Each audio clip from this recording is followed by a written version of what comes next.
So, order placed. We'll finally have everything at the end of this coming week because Amazon shipping is a joke. Dude, Amazon in the US is amazing.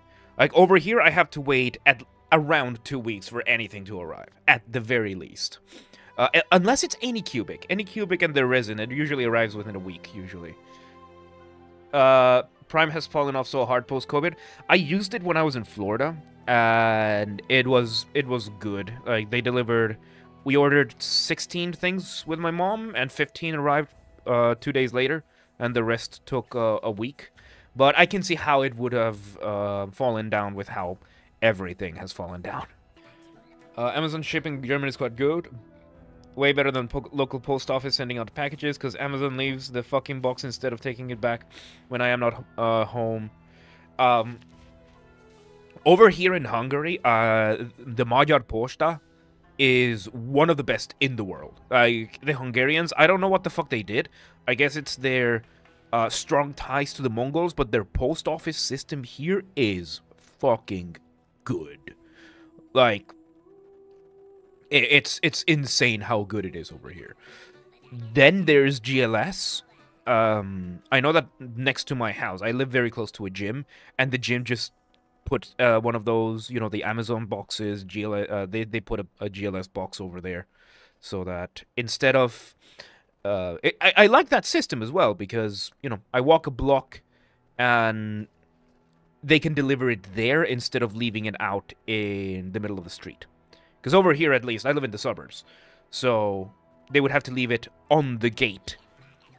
So, yeah. Anyway, guess I could go back working in the print room to get the setup finished. I might as well prepare the rest of the stuff. Hungary's post office is so good because the entire country could fit in my tiny apartment, and so people should concentrate in the small handful of cities. That is true. That is true. It's a small country. It's a relatively small country, about the size of Tennessee. So... USPS is fucking scary how good they are with how good the... I remember in Boston it was actually good. Okay. And, yeah, as I was saying, Shell, it's okay. The Canadians have the whole medical assistance in dying. And they're going to expand it, or they're looking to expand it to see whether or not they're going to include mental illness as a viable condition for you to receive the assistance. Which, Dunkel sent me the whole law, and if they pass that mental illness qualifies you for medical assistance in dying, Canada is fucked. Because that completely contradicts the rest of the law. Like, the rest of the law says that you need to be basically super fucking sick in the body, but not in your mind. Why do they get a eugenics program?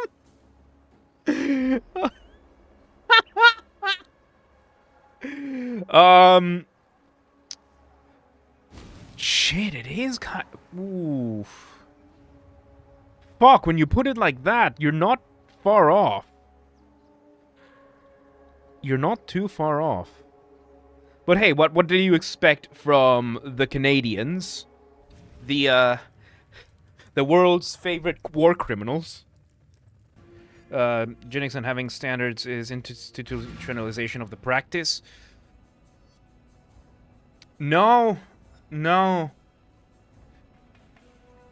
Institutionalization of the practice just means standardized eugenics. There's a lot about Canada. The more I learn about it, the more I hate it. Canada is just a very strange and contradictory country. Like, yes, Canadians are super nice. If there's one thing you hear about Canadians, it's Canadians being nice. And one thing to keep in mind is that nice people tend to be incredibly toxic people. There's a big difference between being nice and being kind. Being nice is usually a transactional thing that you do. It's usually, I will behave in a certain way into convincing you or manipulating you into liking me. Being kind means you're not always going to like what I do or what I say, but everything I do, I believe it's for my and your benefit. Nice is a purely selfish way of acting. Don't be nice to people. Be kind. That's different. You don't have to call me out like that. Hey, Mike. You're okay. You're not a liar. You're not a liar, so there you go. That makes you a kind person.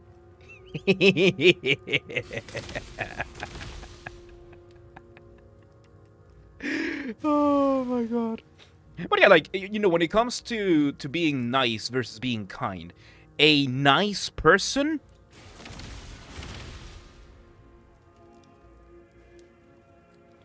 I'm trying to formulate this. Ew! Ew! Ew! You should see me being super nice in Final Fantasy XIV during Mental Ruins. Like the thing is, right? A lot of people use the term nice colloquially to mean somebody who is kind.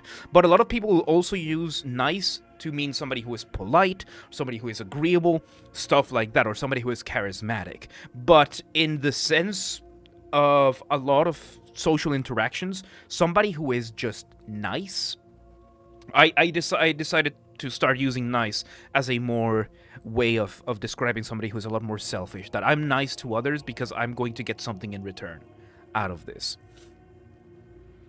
So, for example, let me bring a controversial example. The body positivity movement is based on people being nice. Your mentor mount. Nice, nice. I don't know what that means. Okay, so the body positivity movement is a movement of a bunch of people being nice to morbidly obese people. They are being nice to them by telling them you are perfect as you are, you're healthy at any size, ignore the part about your condition that is called morbid. You know, ignore that bit about your condition. You are perfect. That is people being nice to in this movement. You will have the people who are kind, who will try to bring things forward. You know, in my case, I try to be kind about the body positivity thing. It's not okay to be morbidly obese, but I'm not going to shame you or bully you into losing weight. I'm going to give you what worked for me, and I'm going to highly recommend you and encourage you to use it, because it is something that, one, feels a hell of a lot better than being in the situation that you are in. And trust me, because I've never been morbidly obese, but I have been obese before, and it is so much nicer to have so much more control over your body in that sense. And there are ways that you can do this that does not mean that you're gonna go into like a super rigid training regime, or you're gonna go into this super strict diet or anything like that. There are ways of doing this. And then you have people who are not nice or not kind, which is, you know, everybody, the people who are the, you know, oh, you fat fuck, that kind of thing. So, share some body fat. No, it's mine. From him, I've learned that many Canadian families would rather disown autistic children. He even got death threats from his girlfriend's mother because of his autism. Who is him? Oh, wait. I've learned a lot from a close friend of mine. He was smart enough to create his own OS for computers. Yeah, I don't know. Canadians, like, they can be, as I said, they can be very nice. And I have some Canadian friends, and I love... Oh, fuck. Hang on. Spiders. Ew. Ew. And Canadians... I would say culturally, Canadians are very nice. You will find the odd one out that is going to genuinely be kind. But that seems to be an exception, especially in nowadays culture.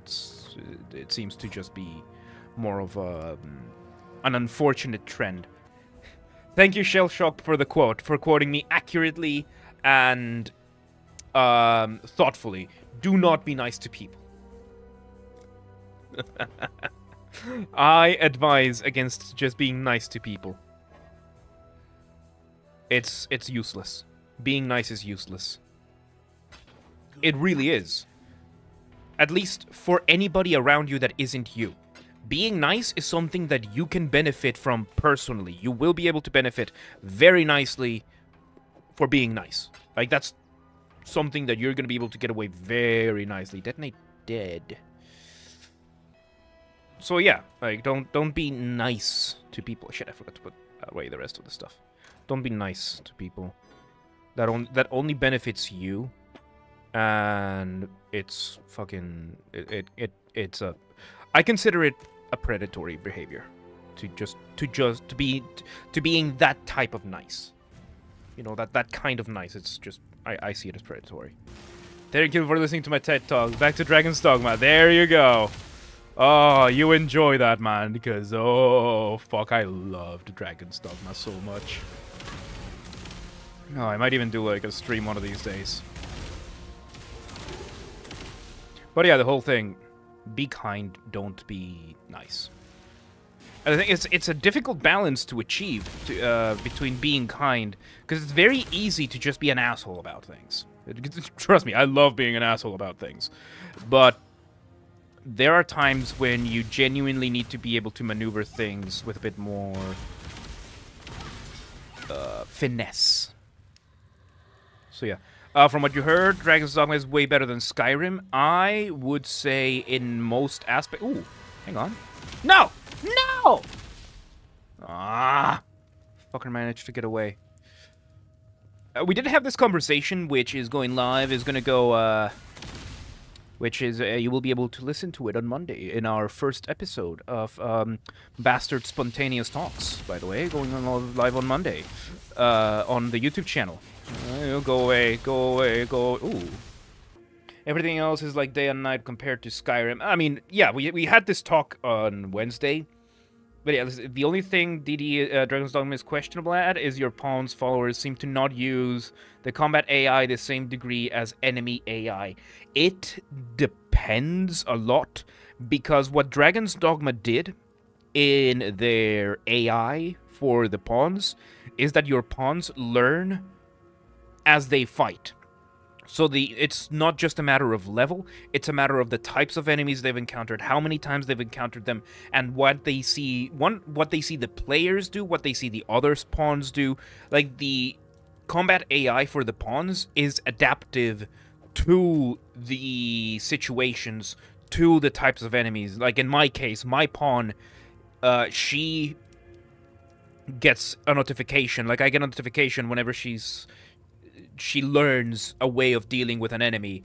I don't know, my current build is a magic archer, and sometimes I will figure out a way to deal with an enemy that I had never before, apparently, and my pawn says, oh, I learned a new way to approach this enemy. And so that gets, it's like it's unlocked in their AI, so it's there, and the pawn learns as it goes, just as you do. Still mad at CDPR. No, still mad at CDPR for not letting me challenge the Wild Hunt to Gwyn for the final boss fight. I did collect them all quest. Oh, I got the shitty achievement. Shit, I haven't finished The Witcher 3 either. Fuck, I only have like 50 hours in that game, dude. But yeah, as I said, we did have a conversation, which is going to go live on the YouTube channel on Monday, about games, including Dragon's Dogma. We did mention Dragon's Dogma briefly. In many senses, the world of Dragon's Dogma is not as big or open as the world of Skyrim, but I would say the world of Dragon's Dogma is better crafted than the one on Skyrim, mainly because it's not as big, and if you don't make as big a world, you will have that happen.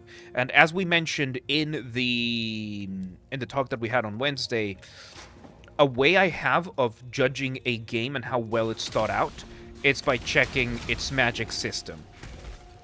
Skyrim is a mile wide and an inch deep. Yep, we did mention that, because it's very true, because at the time, like as we said, at the time Skyrim came out, we hadn't really seen a game We had seen it with Fallout to an extent, a game that was a mile wide,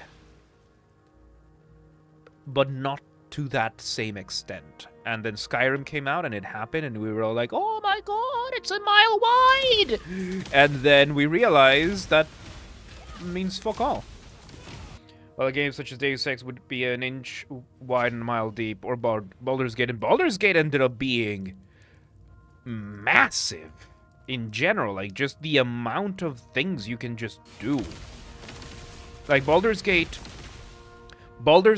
and Elden Ring ended up being standard breakers, which Skyrim at the time, for the size of the world that it had and how populated it was, which at the end of the day it turned out to be a lot more mediocre than people were expecting, but it happened nonetheless. Like, these games are standard breakers. Like, I'm pretty sure when Skyrim came out, a lot of the game developers around, like a lot of the AAA, like EA and, I don't know, Blizzard and Activision, they probably must have had similar statements of, oh, don't compare our games. Don't compare games to that. Like, we don't want the standard to become that of Skyrim because that's too much for us. Wait, get slapped. Just like we saw, because we saw the developers complain last year, 2022, we saw developers complain about Elden Ring being such a standard breaker. Just such a groundbreaking game, and how it just ignored so many of the practices that we saw. Okay.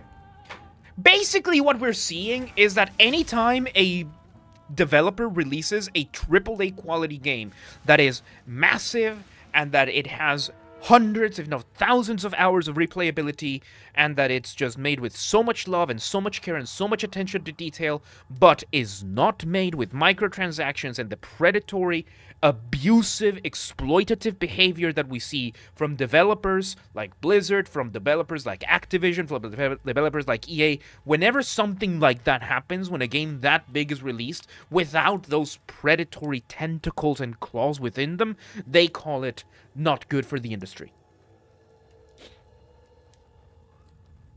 This thing has throatsing and I approve of. But that's just what happens. You will see all these developers cry bloody murder because Elden Ring didn't have microtransactions. At the end of the day, that's what they're going to complain about, that the game did not have microtransactions and is not going to give them an excuse. It's going to be a counter-argument against their shit practices. That's just what it is. That's why all these developers fucking hate these games like Baldur's Gate and like Elden Ring, because it takes away the merit of the arguments for their games as a live service to get away with their shit practices. As simple as it, at the end of the day, it is that simple. It is that simple. They just get a counter argument from a developer. They get evidence against their shit. Because the whole arguments that they always give are, no, we need to be able to do these because we need to be able to make money beyond the launch, because otherwise we're just not gonna... Oh, decoy totem. I don't want it. Because we need to be able to make money beyond the launch date, and we need to... They will come up with 1,001 excuses for why they want what they want. So yeah, we will see games like Baldur's Gate, Elden Ring, all of these that are just amazing, amazing games. This is going to give me... Yes. Right, I forgot that I left my laptop on. I was like, what the fuck? And we will just see these things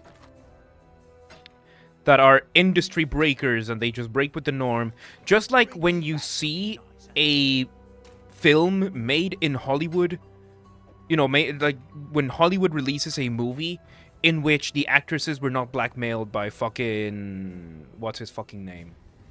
Into having sex with him. Like, they will see that as just breaking the norms around them, and just so out of etiquette to not fall and not follow the predatory behaviors. It's just... I am going to call this stepping away from the corruption.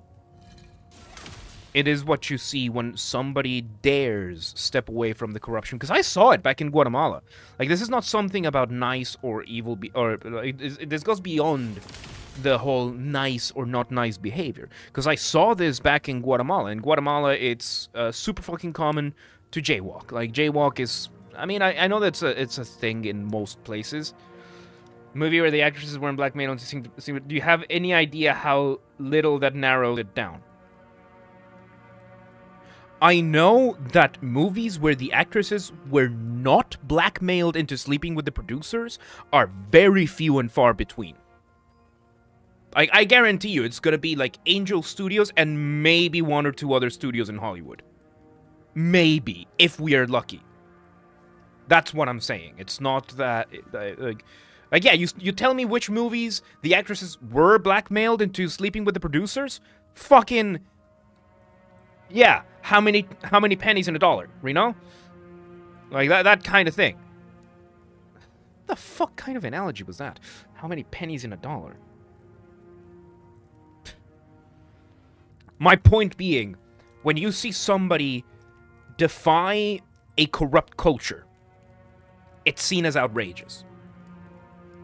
Like, in Guatemala, I'm a metalhead. And I'm still Catholic. And that was just an inconceivable concept for Guatemalans. It just cannot happen. Metalheads would see me as the weirdo who was still Catholic. Catholics would see me as the weirdo who is a Satanist but claiming to be Catholic. That kind of stuff. Also, I ordered to think of Harvey Weinstein. Thank you. Thank you. Thank you, Weinstein. I often forget. I'm not somebody who actively tries to remember these types of people for a very good reason. Okay, let's do the... Okay, I'm gonna have it's gonna be a nightmare editing this because I just keep talking in between these, like, gaming segments. But yeah, like, challenging a corrupt culture is going to be seen as something outrageous because you are going against the established culture. And right now, AAA culture in video games, this is just the example that we have, AAA culture in video games, Hollywood, predatory culture, that kind of stuff, when you see somebody step out of that and defy and succeed in spite of the culture that exists, it is denounced. Look at The Sound of Freedom. I watched it, I loved it. Good movie, solid movie. Solid, like, I wouldn't say it's a perfect movie, but it was a really good movie. I really liked the movie. I did have a couple of issues with it, like the pacing between Acts 2 and 3, maybe, I don't know. But it was a really good movie about an issue that I personally care about a lot, that put perspective and called attention into a very real issue that we have right now. And how do people react? How did the Hollywood types react? The ones that are used to the human, that not only are used to, but I'm gonna say it, that depend on human trafficking, that depend on the sexual exploitation, on the pimping of all these different people. How did they react when this movie came out? The right-wingers' obsession, newly found obsession with human trafficking. Blown away, completely blown away by such an irresponsible angle to provide. Like, right now, southern border in the US, it's fucking horrifying to see that we've seen record-breaking number of people that are just, they're just taking head counts barely and just letting them in. People that hire Coyotes. And I remember when Trump mentioned Coyotes, and then the fucking press that just the corporate press That went, Coyotes don't have the cognitive capacity to smuggle human beings, you know? They are these silly little animals that live in the desert. They can't possibly traffic humans. Trump is lying. And then you look into what really happens with coyotes. A lot of people know of coyotes, and they know that coyotes smuggle people to a certain extent. But people forget just how horrifying. Like, Sound of Freedom depicts a very real aspect. It doesn't cover everything about human trafficking, but it does cover a good chunk about, you know, the large-scale human trafficking that does happen. One of the things that is kind of left out is coyotes.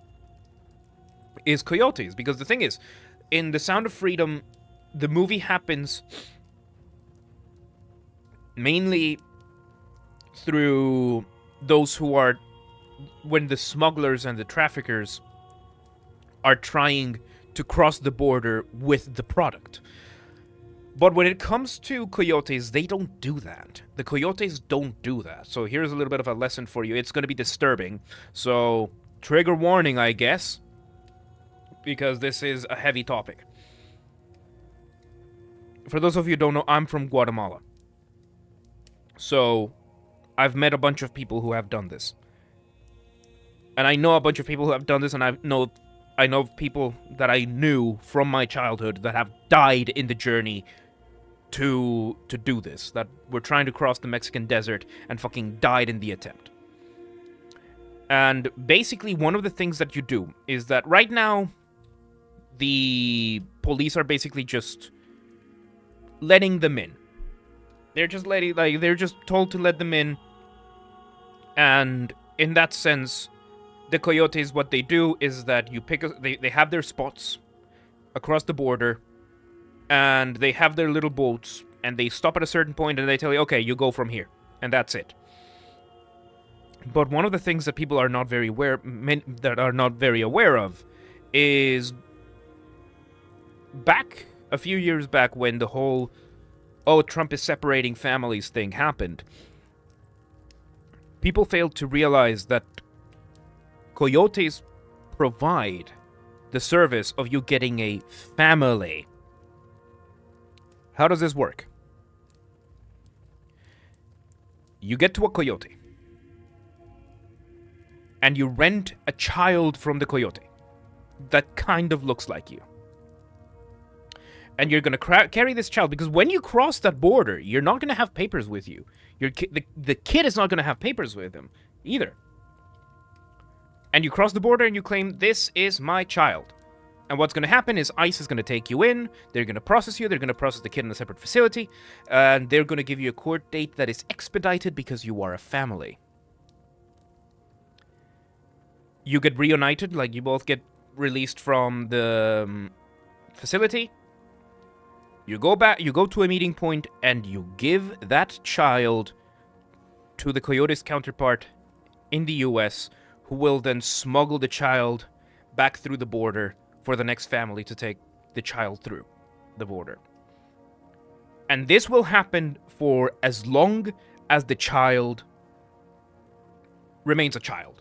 Once the child grows up to no longer be considered an infant, the child will just get shipped off to whatever Epstein Island copycat we have now.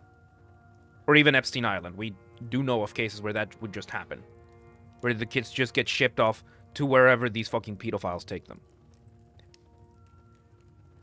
And this happens when the coyotes have a chance of going through. When the coyotes have a chance of making it through. Because back in the day when the border was a little bit more enforced, what you would do is that there would be the coyotes, and you would pay the coyote $10,000, and the coyote would give you a certain number of tries. So the coyote would take you to their spot, to his or her spot, tell you, okay, now you swim from here to there, or you run there, and good luck. You don't know me, I don't know you. But if I see you again on this side of the border, you get another try, you get another 2 tries, if the Coyotes give that kind of package. And if they never see you again, well, that's good enough for them.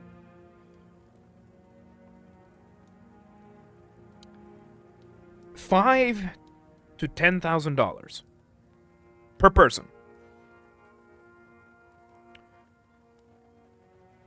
In the US, that carries you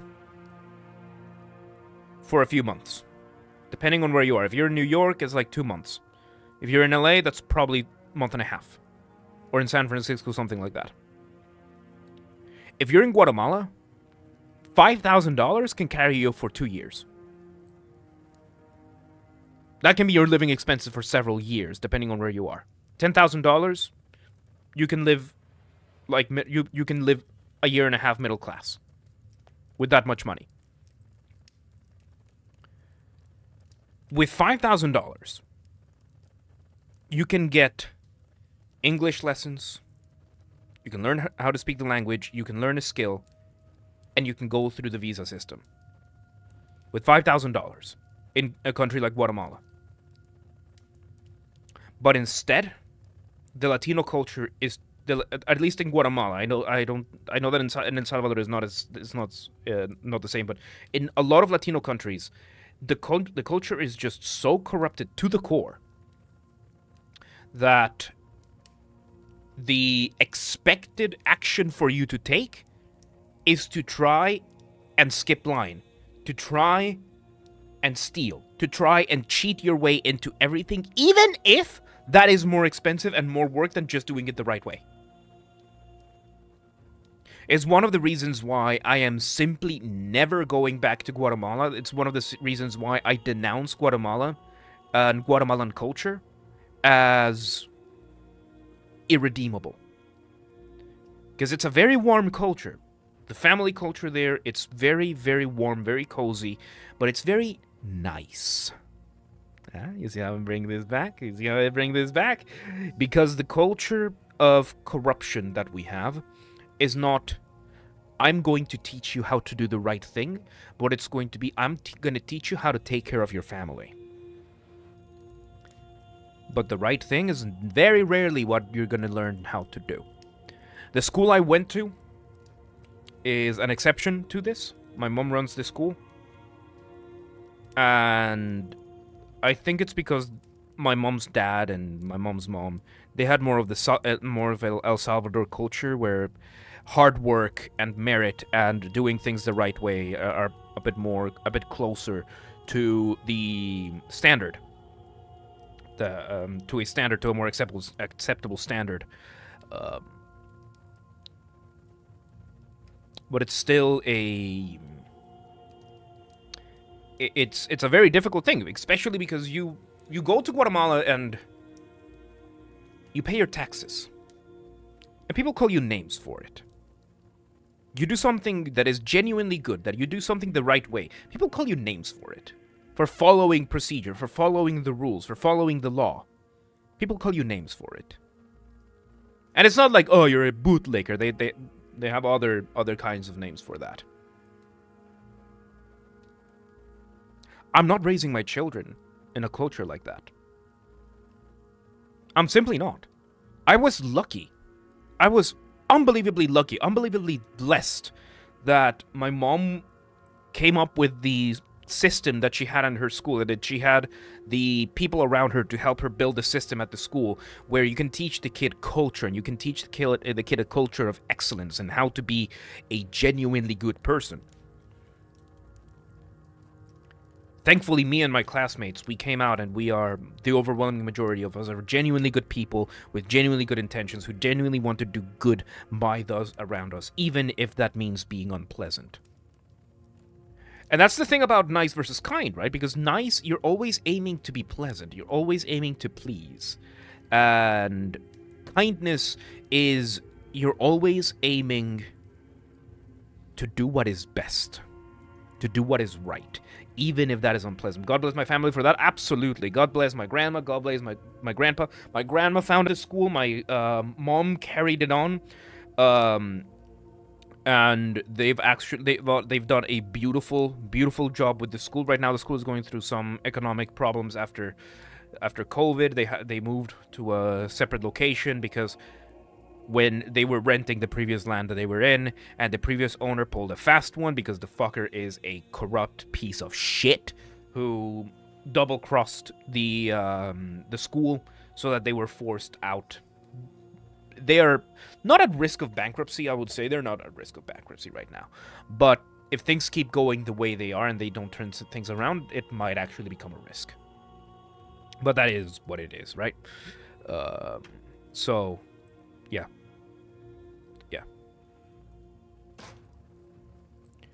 Yeah, that's my thing. So, back to the point. You will see games like Baldur's Gate 3. You will see games like Elden Ring. You will see games like, back in the day, I guess, Mass Effect, Deus Ex. These games that did not have the same practices, that did not have that cheaping out wherever you could, and just focusing on making a really good product.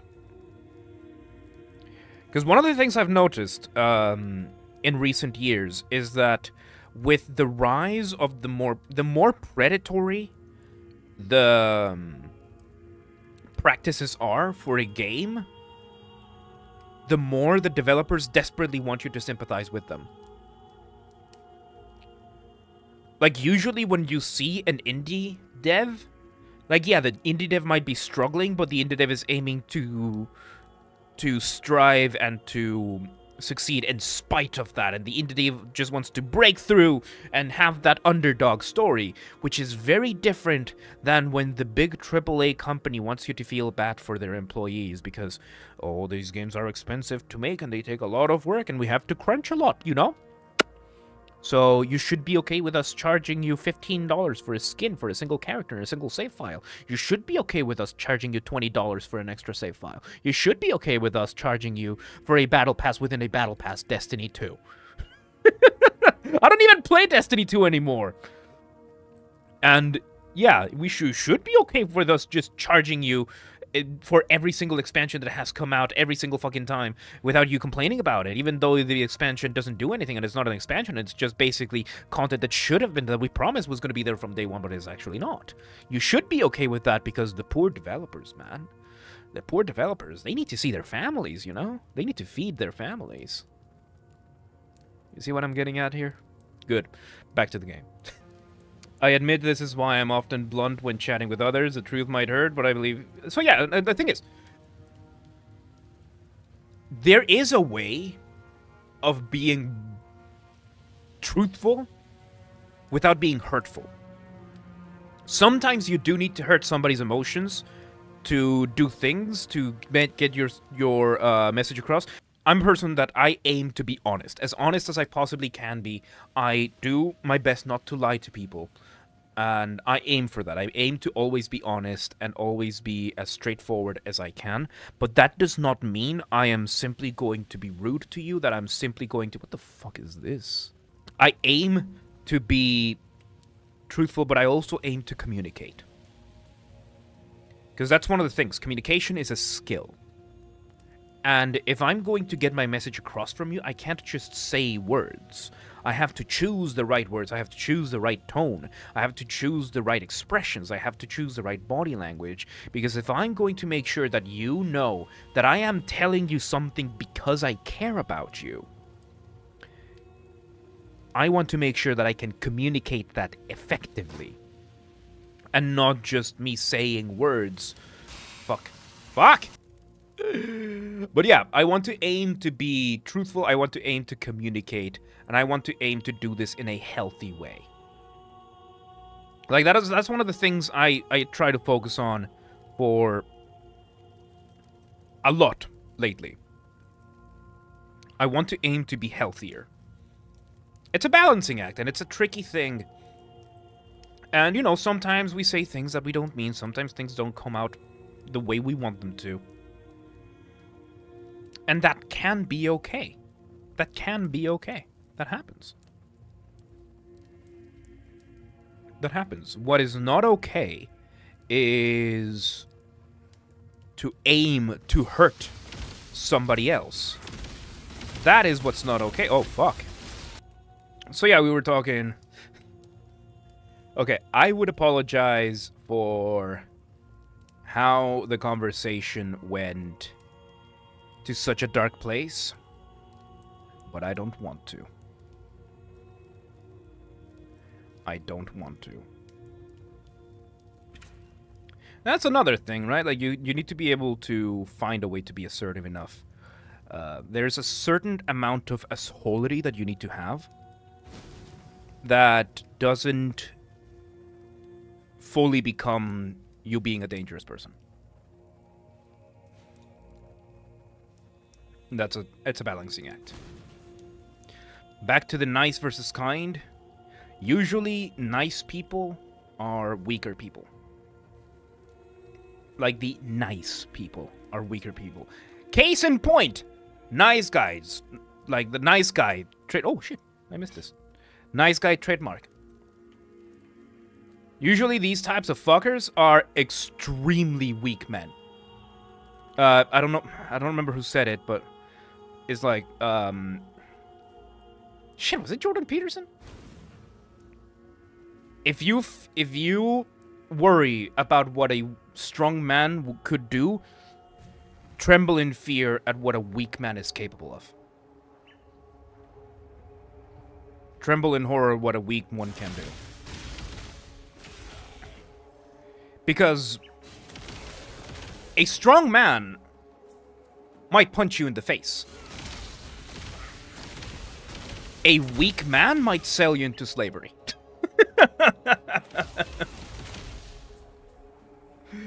Alright, let's go back to this.